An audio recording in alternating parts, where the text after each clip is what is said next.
بسم الله الرحمن الرحیم. یو ورور پوښتنه کړې ده، وایي یو کوچنی سیرلی دی، د سپي شیدې یې رودلې، بیا دا سیرلی غټ سو، نو اوس د دغه سیرلي غوښې څنګه دي؟ د دغه ورور د پوښتنې په جواب کې باید ووایم چې دغه مسله چې حیوان مردار شیان خوري، دا مسله رد موتار په 5 جلد صفحه 219 کې رانقل کړې ده.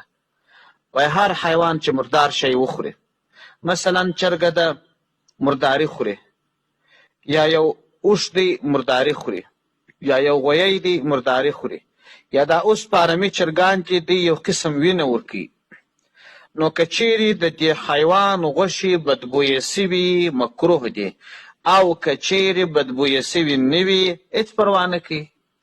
دا قاعده ده، هر هغه حرام شی چې حقیقت یې بدل سي جایز کیږي. مثلا خوشایي دي دا واخیستل سوه، وسوځل سوه، ایره سوه، ایرې پاکې دي. دغه شیدې چې دغه سیرلي خوړلې دي، دغه سیرلي څخه د ده په غوښو اوښتي دي، په غوښو کې بدبویي و اثر نه وي، هېڅ پروا نه کوي، جایز. والسلام علیکم ورحمة الله وبرکاته.